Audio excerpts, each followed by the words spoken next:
নমস্কার শ্রোতা বন্ধুরা, সন্ধ্যায় গল্পের আসর ইউটিউব চ্যানেলে তোমাদের সবাইকে স্বাগত। দেবযানীর কলমে আজকের গল্প ভূমিকা, তার পরবর্তী অংশ। ঝোঁকের মাথায় বাড়ি ছেড়ে কুন্তলের কাছে চলে তো এলাম, কিন্তু পরে মনে হলো ঠিক করলাম কি? আমার জন্যে যদি কুন্তলকে সবার কাছে ছোট হতে হয়। এসব ভেবে মাথা আর কাজ করছিল না আমার। কিছুক্ষণ বাদে দেখি কুন্তল আমার জন্য চা বানিয়ে এনেছে। চায়ের কাপটা আমার হাতে দিয়ে বলল, এখন যে কথাগুলো বলবো সেগুলো মাথা ঠান্ডা করে শুনবে, বুঝলে? কয়েকটা মাস তুমি আমি মুখরোচক খবরের শিরোনামে থাকব। আমাদের স্পন্সরেরা হলেন আমাদের পাড়াপড়শি, পেপারওয়ালা, দুধওয়ালা, কাজের লোক আর সর্বোপরি আমাদের আত্মীয়রা। কিন্তু ধীরে ধীরে এদের কৌতূহল ফিকে হয়ে আসবে যখন ওরা দেখবে আমরা দারুণ আছি।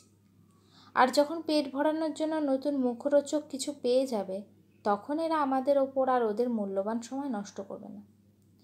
আমি কথাগুলো শুনে হেসে কুন্তলকে বললাম, তুমি পারোও বটে। উফ। কুন্তল একটা ঘর দেখিয়ে বলল, ওটা তোমার ঘর। তুমি আমাকে যতদিন নিজে থেকে কাছে না ডাকবে আমি আসবো না। কুন্তলের এই কথাটা শুনে নিজের ভালোবাসার ওপর সত্যিই গর্ব হলো। কুন্তল বলল, ওর অবসর জীবনে আমি নাকি এক মুঠো দক্ষিণা বাতাস। যাই হোক, নিজের একটা আলাদা ঘর, একটা আরাম কেদারা, ছবি আঁকার জন্য একটা টেবিল, এগুলো দেখে খুব ভালো লাগলো। পিউয়ের বস আমাকে মাঝে মধ্যে অফিসে আসতে বলতেন। যখন যেতাম তখন আমাকে কতগুলো হাঁটুর বয়সী ছেলে মেয়ের সাথে কাজ করতে হতো। আমি বুঝতাম আমার বয়সের কারণে ওরা আমাকে একটু এড়িয়ে চলে, তবে অসম্মান করেনি কোনোদিনও। কিন্তু আমার খুব ইচ্ছে করতো ওদের সাথে গল্প করতে। একদিন অফিস থেকে বেরোনোর সময় দেখি ওরা দল বেঁধে ফুচকা খাচ্ছে।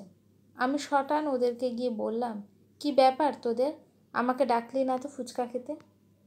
ওরা আমার মুখের দিকে তাকিয়ে হাঁ করে তাকিয়ে রইল। আমি ফুচকাওয়ালাকে বললাম, তাড়াতাড়ি পাতা দাও আমাকে, আর খুব ঝাল দিয়ে মাখবে, ঠিক আছে? ব্যাস, তারপর থেকে ওরা আমাকে বাদ দিয়ে কখনো কিছু খায়নি। এমনকি ওদের ব্রেকআপ পার্টিতেও আমাকে ডাকতো। এই নতুন প্রজন্মের কাছেও অনেক কিছু শিখেছি আমি। আমাদের ধৈর্য আর ওদের উদ্যম, এই দুটোকে মিলিয়ে দিয়েছিলাম আমরা আমাদের কাজের মধ্য দিয়ে। ওদের সাথে যেমন চুটিয়ে আড্ডা মেরেছি, তেমনই ওদের মন খারাপের সময় মাথায় হাত বুলিয়ে দিয়েছি।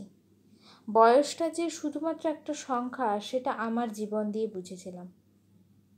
কিন্তু আজ যে কাজে একদম মন নেই আমার, কি করেই বা থাকবে? আজ আমার একমাত্র ছেলে বাবায়ের জন্মদিন বলে কথা। সকাল থেকেই মনমরা হয়ে বসেছিলাম চুপচাপ। কুন্তল বলল, একটা কাজ করা যেতে পারে। বাবাই যা যা খেতে ভালোবাসে তুমি সব রান্না করে ফেলো। কুন্তলের কথা শুনে চট করে মাথাটা গরম হয়ে গেল। রেগে গিয়ে বললাম, বাজে কথা বন্ধ করো। কে খাবে এত খাবার? কুন্তল কাচুমাচু মুখ করে বলল, তোমার কি এই বুড়োটাকে একটু ভালো মন্দ খাওয়াতেও ইচ্ছে করে না নাকি? কুন্তলের কথাটা শুনে সত্যি খুব খারাপ লাগলো। ঠিকই তো বলেছে। সবই তো রান্নার লোক করছে, আর আমি আমার কাজ নিয়ে মেতে আছি। আমি বাবায়ের পছন্দের সব খাবার বানিয়ে বললাম, খাবে এসো। তক্ষুনি দরজায় বেল বাজল।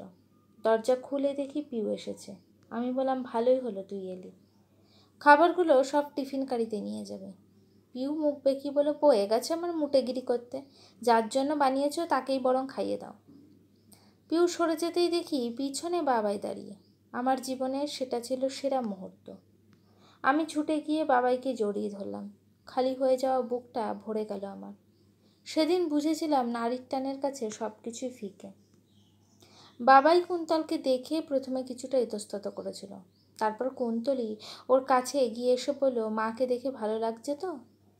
বাবাই 2 মিনিট ভেবে আমার হাতের তালু দুটো নিজের হাতে নিয়ে দেখে বলল, আগে মা যখন রান্না করতে করতে আমার পড়া ধরতো, তখন মায়ের হাতে তেল হলুদ লেগে থাকতো বলে আমি রেগে গিয়ে বলতাম, ধুর, তুমি আমার সব বই খাতা নষ্ট করে দিলে। বড় হয়েও মাকে শুধু রান্নাঘরেই দেখেছি, কিন্তু আজ দেখছি মায়ের হাতে সেই হলদেটে ভাবটা আর নেই। কিন্তু মা একদম আগের মতোই আছে। মায়ের গন্ধটাও পেলাম বহুদিন পর।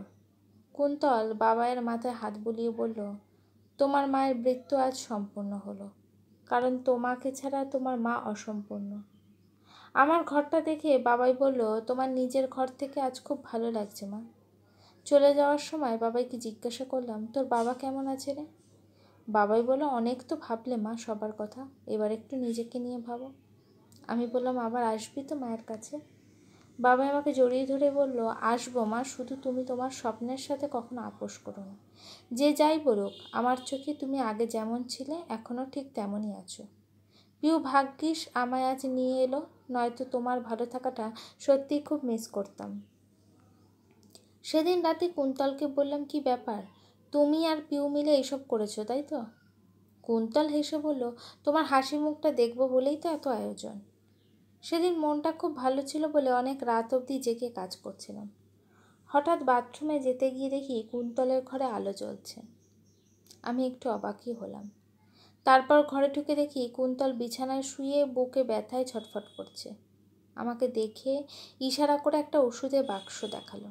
আমি তাড়াতাড়ি ওষুধ দেওয়ার কিছুক্ষণ পর ওর ব্যথা কমল। আমাকে বলল, আজ একটু বেশি খাওয়া হয়েছে, তাই হঠাৎ করে গ্যাস হয়ে গিয়ে এই অবস্থা। আমি বললাম, তুমি আমাকে ডাকবে তো নাকি? কুন্তল বলল, এত শরীর খারাপ লাগছিল তাই ডাকতে পারিনি।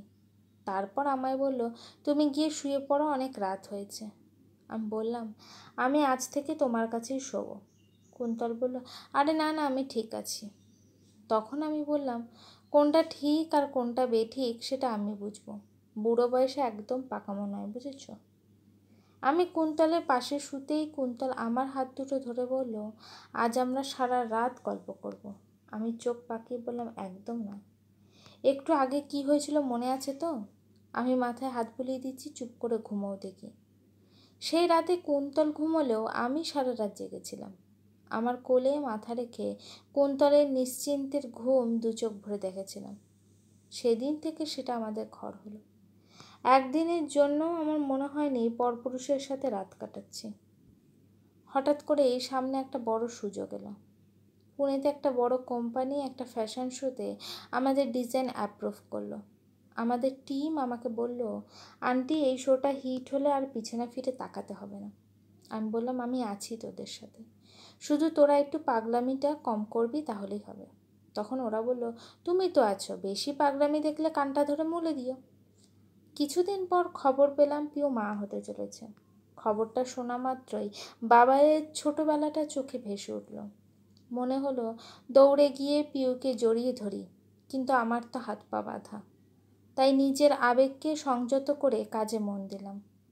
তবে অফিস থেকে ফিরে রোজ কাঁথা সেলাই করতে বসতাম। দিনের মধ্যে 10 বার পিউকে ফোন করতাম। পিউ আমাকে বলতো, তুমি এত চিন্তা করো না মা, আমি একদম ঠিক আছি। কয়েক মাস পর পুনে যাওয়ার দিন স্থির হলো। আমার পুরো টিম আমার জন্য এয়ারপোর্টে অপেক্ষা করছিল। বাড়ি থেকে প্রথম একা এত দূর যেতে একটু হলেও ভয় করছিল। যাওয়ার সময় কুন্তল বলল, এই তো সবে শুরু, এখনো অনেকটা পথ বাকি, সাবধানে যেও। এয়ারপোর্টে যাওয়ার পথে হঠাৎ পিউয়ের ফোন এলো।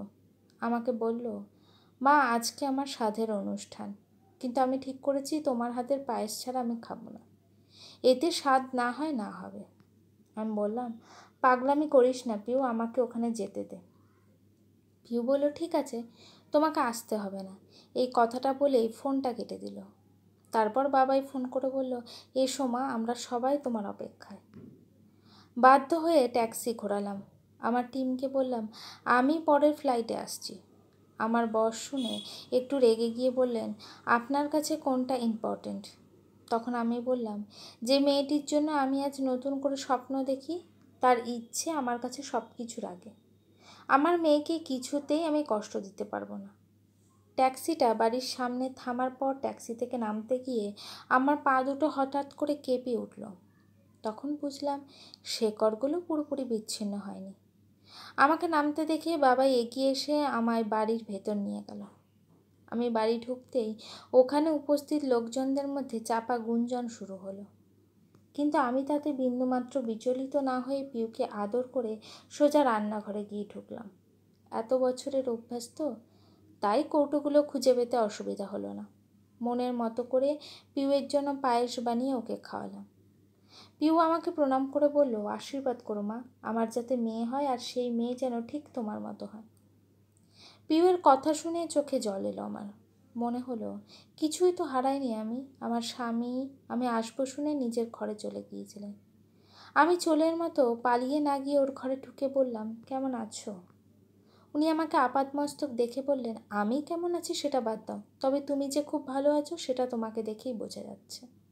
স্বাধীনতা খুব ভালোভাবে উপভোগ করছো দেখছি। আমি হেসে বললাম, একদম ঠিক বলেছ। পরাধীনতা মর্মে মর্মে উপলব্ধির মতো স্বাধীনতা উপলব্ধি করছি। আমি ঘর থেকে বেরিয়ে যাওয়ার আগে উনি বললেন, আমি ডিভোর্স পেপার পাঠিয়ে দিলে সই করে দিও। তখন বুঝলাম এবার সব বাঁধন ছিন্ন করার সময় চলে এসেছে। বাড়ি থেকে বেরোবার সময় পিউয়ের মা আমাকে বলল, উষসী, তোমাকে একদম অন্যরকম দেখাচ্ছে। কোথা থেকে এত মনের জোর পাও তুমি? আমি বললাম, জীবনে কখনো কারোর অমঙ্গল কামনা করিনি, তাই হয়তো ঈশ্বর এই মনের জোরটুকু দিয়েছে। সেদিন পিউয়ের সাথ দিয়ে আমি পুনে পৌঁছাই। পরের দিন আমাদের ফ্যাশন শো ভীষণভাবে জনপ্রিয় হয়। কলকাতা ফেরার পর কয়েকদিন খুব কাজে ব্যস্ত ছিলাম, আর কিছুদিনের মধ্যেই আমার ডিভোর্সটা হয়ে যাওয়ার কথা। একদিন আমি বারান্দায় বসে পেপার পড়ছি, হঠাৎ কুন্তল এসে আমায় বলল, একটা জিনিস দেখবে, এসো। আমি শোয়ার ঘরে গিয়ে দেখলাম একটা ছবি দেওয়ালে টাঙানো, অবিকল আমার মতোই দেখতে, তবে কনের সাজে। আমি বললাম, এসবের মানে কি? কুন্তল বলল, বিয়ের কথা কি আর বুড়ো বয়সে মুখ ফুটে বলা যায়? আমি বললাম, আমাদের সম্পর্কের ওপর শিলমোহর না বসালেও চলবে।